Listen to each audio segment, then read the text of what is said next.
Hi everyone, Karina Irby here with Broken Ground, and I'm here with my student Erika, who took my Resilient Homestead Program last year and has done an amazing amount of work. We're actually in her greenhouse that she attached to her barn that she constructed this year. But Erika, let's start just by talking about why did you want to take the Resilient Homestead Program in the first place? So I bought this property in 2021 is when I moved in. I had it prior to that, and it was needing a lot of love. And I took the Resilient Homestead Program so I could be a good steward of the land. And I have a tendency to just not plan enough. And what I liked about the Resilient Homestead Program when I was looking into taking it was heavy on the planning and not so heavy on the doing, and I tend to be a little too heavy on the doing and not heavy enough on the planning. Yes. So yeah. Awesome. And you have now done so much. So what have you done since the program? Well, it has given me a more clear idea of my vision of what I want to do with my land and my property.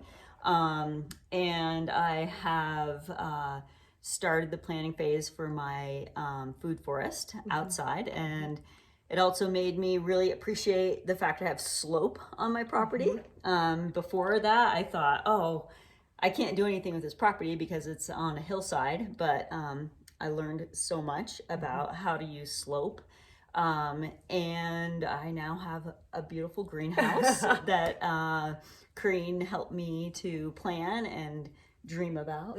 So yeah, We're so excited with what you're going to create next spring. But you also we had a work party. You're capturing water off your roof. So you put in a rainwater capture system off of your roof. I think it's 400 gallons, right? That you're going to be able to move downslope into your food forest.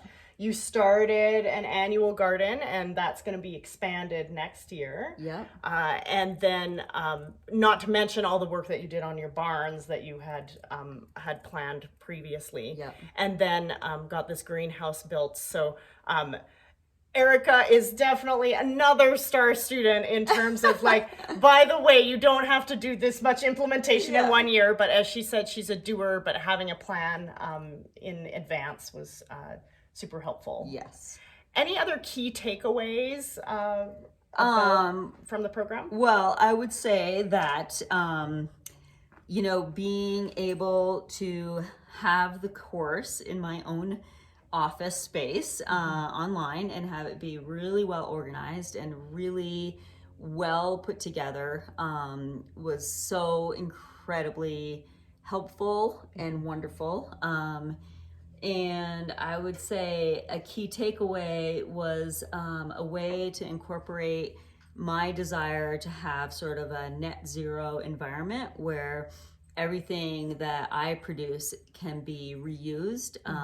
Having horses and donkeys and chickens and all of that has been really helpful with this program to be able to think about multifunctionality of things that I'm implementing. And that's something that's always been kind of dear to my heart. I like to reuse everything and figure out a way to, have things reused, like this greenhouse, the metal that's on here, it was reused from the roof that I had to replace on the barn. So that's been amazing. And one more thing. I really loved the community. I feel like being a Resilient Homestead alumni has really helped me connect in this community with people who are like-minded, and I've made so many amazing friends, and it's been it was like I didn't have to pay a therapist this winter because I was in the Resilient Homestead Program. There we go. Another yield from the Resilient Homestead Program. I should use that in my you don't need a therapist in my marketing campaign. Deal with your depression about what's happening to the earth, because you can actually take some action and have some hope. So the hope was the most amazing thing that I took away. Awesome. Oh, that's so great to hear. That makes me feel so great. Well, thank you so much, Erika. Thank you for taking the program. And yeah, Erika's here locally, but again, this is an online class. So for people both locally and farther afield. So if you are interested, you can get more information below or above, and I hope you can join me. All right, thanks so much. Thanks, Erika. Thank you. Thanks, Green.